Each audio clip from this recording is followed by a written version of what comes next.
Good morning students. कल हमने Hindi reader का पार्ट 2 पढ़ा था।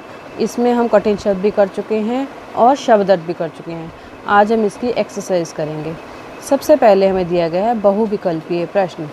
महात्मा बुद्ध कहाँ उपदेश दे रहे थे? मगध में, नेपाल में, चीन में या रास्ते में? कहाँ उपदेश दे रहे थे? मगध में। तो आप कहाँ राइट लगाएंगे? मगध में। बुढ़िया महात्मा बुद्ध के पास बुद्ध के लिए क्या लेकर गई? दाम, आम, काम या फूल? क्या लेकर गई थी वो? एक अपना जो आम खा रही थी वही आम वो उनके लिए लेके गई थी ना, तो हम आम पर राइट लगाएंगे। महात्मा बुद्ध ने बुढ़िया को क्या दिया? आशीर्वाद, आम, धन या फूल? क्या दिया था उन्होंने बुढ़िया को? आशीर्वाद। कहाँ राइट लगाएंगे हम? आशीर्वाद पर। राजा का क्या नाम था? जो मगध का राजा था उसका क्या नाम था? धनेश, महेश, बिंबिसार या फिर तुषार? क्या नाम था उसका? बिंबिसार। राइट लगाएंगे हम बिंबिसार के सामने। इस पार्ट से आपने क्या समझा? ये प्रश्न उत्तर हैं, ये हम नोटबुक में करेंगे। नेक्स्ट है किसने किससे कहा? माई तुम कुछ लाई हो, कुछ देना चाहती हो? किसने कहा था ये? महात्मा बुद्ध ने। किससे कहा था? बुढ़िया से। प्रभु मेरे पास केवल एक आम था जिसे मैं खा रही थी। किसने कहा था? बुढ़िया ने। किससे कहा था? महात्मा बुद्ध से। आपने इस गंदी सी बुढ़िया के एक जूठा आम लेने के लिए अपने दोनों हाथ फैला दिए। किसने कहा था? राजा बिंबिसार ने महात्मा बुद्ध से। अगर आपने ये पार्ट ध्यान से पढ़ा है, आपने वीडियो देखी है, तो आपको खुद ही समझ में आ जाएगा कि ये जो है ये वाक्य किसने किससे कहे हैं। आगे हमें दिया गया है उचित शब्दों की सहायता से रिक्त स्थानों को भरिए। ये हमें दिए गए हैं शब्द, इन्हें हमने रिक्त स्थानों में फिल करना है। पहला है वह हाथ जोड़कर श्रद्धापूर्वक बहुत ही दीनीय दृष्टि से उन्हें ताक रही थी। सेकंड है महात्मा बुद्ध की दृष्टि दूर खड़ी एक बुढ़िया पर पड़ी। थर्ड है आप इस आम को ऐसे संभाल रहे हैं जैसे कोई बहुमूल्य वस्तु हो।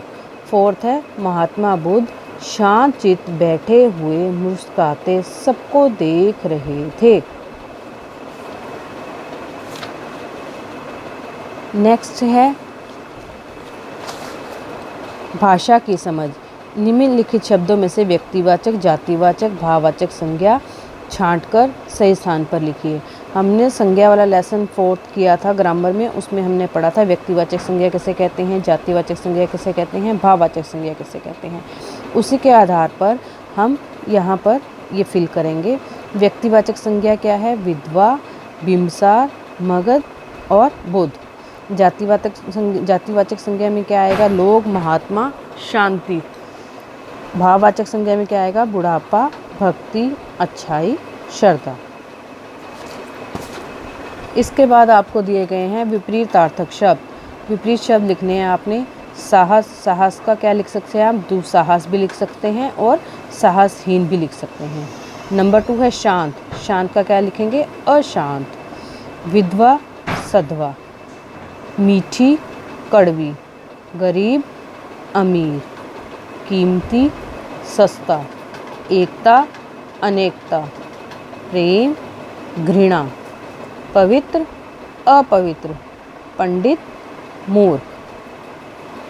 वाक्यांश के लिए एक शब्द दिए गए हैं। जानने की इच्छा रखने वाला जिज्ञासु, दया करने वाला दीनीय, आस्था के साथ पूजनीय है। क्या आएगा? आस्था के साथ क्या आएगा? पूजनीय। इकट्ठा किया हुआ, एकत्रित। जिसका उत्तर ना दिया गया हो, निरुत्तर। न को छोटी ई, र के पीछे ऊ की मात्रा, त के यहाँ छोटा से हम लाइन लगाते हैं, इसको र बोलते हैं। निरुत्तर जिसकी उपमा ना हो, क्या है ये? अनुपम। यहाँ तक आप एक्सरसाइज लर्न भी करेंगे, बुक में फिल भी करेंगे और अपना सारा काम करके आप मुझे सेंड भी करेंगे। Okay, thank you.